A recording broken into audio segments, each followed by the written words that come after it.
There are plenty of trends that go out of style over time. Mullets, skinny jeans, QuickTime events. But one thing that never seems to die is our obsession with the undead. Resident Evil continues to be a thriving series, and the remakes of RE2, 3, and 4 showed that after 28 years of shooting zombies, we're always up for more.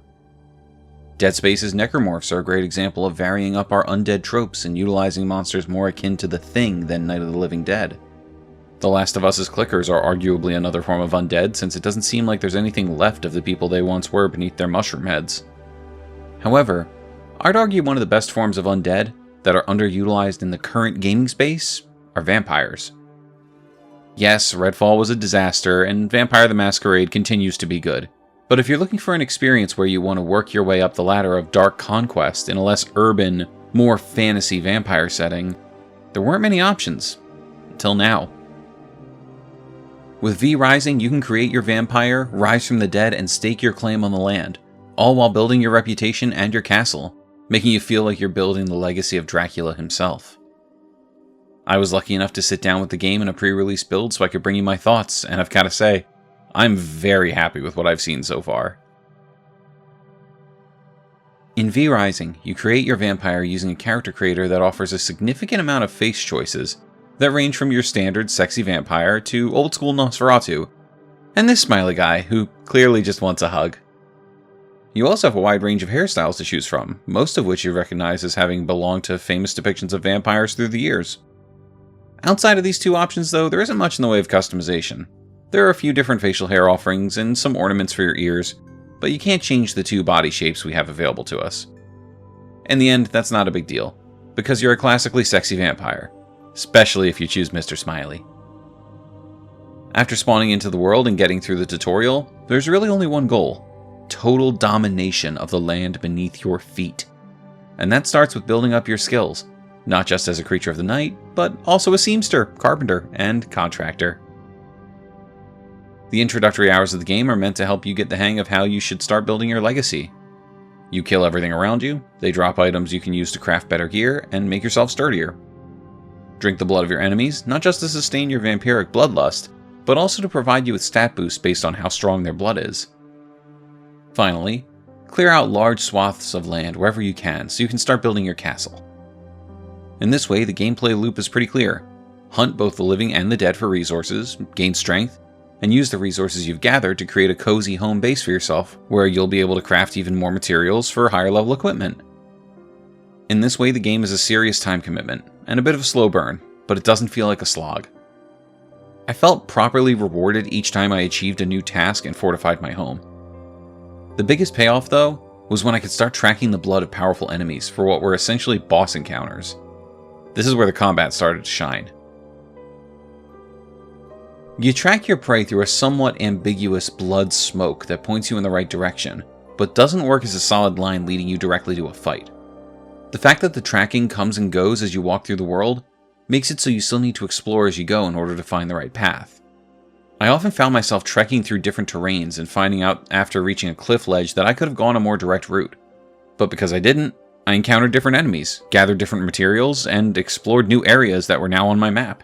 And I could always just jump down from the ledge to get back on track. In this way, you're always progressing your knowledge of the world in V Rising, even when you're focused on one task. Once you do find your target, it's time to take them down. And you have not only the weapons you've crafted so far to fight with, but also some starter spells that give you a projectile and a counterattack. Once you take down your first boss enemy and drink their exalted blood, the list of available high-level enemies to drink from expands, and defeating them comes with new vampiric forms, spells, and rewards. When it comes to the castle building aspect of this game, I'm happy to say that at no point does it feel tedious to get the materials you need to build the vampiric getaway of your dreams. Wood and stone is in abundance everywhere you go, so you never find yourself short on materials.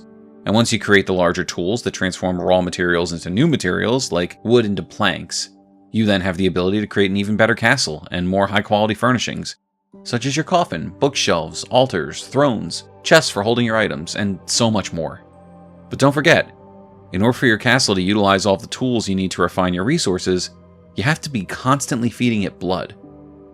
This creates a really satisfying gameplay loop of hunt prey, gather materials, provide blood to your castle heart, refine materials, refine castle, hunt prey.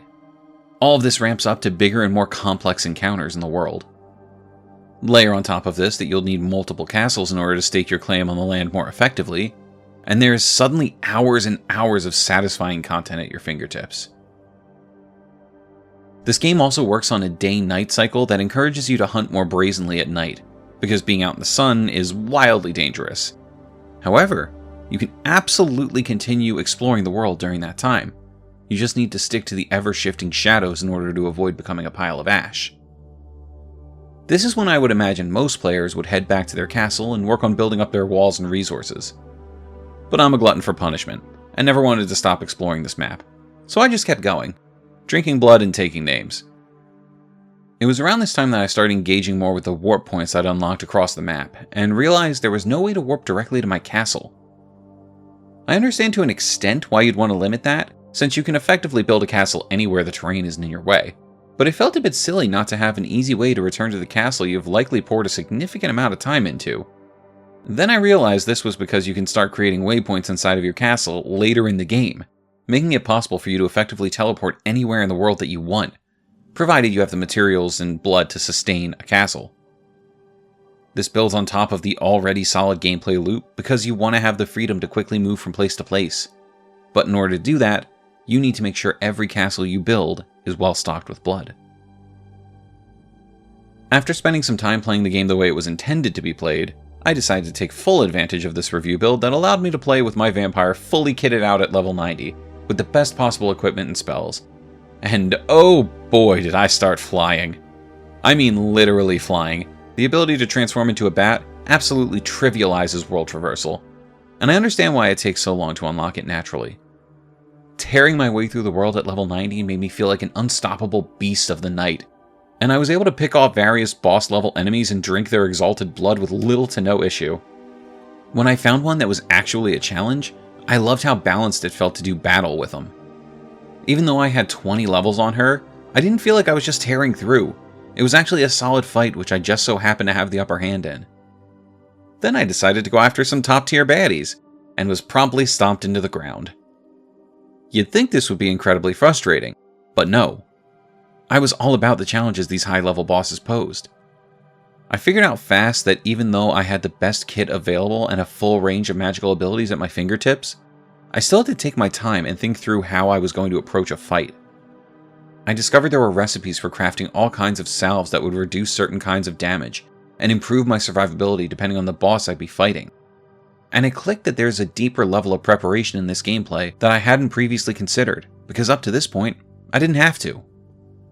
The power fantasy of being level 90 didn't last long, and that's a good thing. In this way, V Rising keeps its boss encounters fresh and interesting regardless of how strong you've become. Did I mention V Rising is doing a collaboration with Castlevania? Because they are, and I had the opportunity to fight Simon Belmont himself.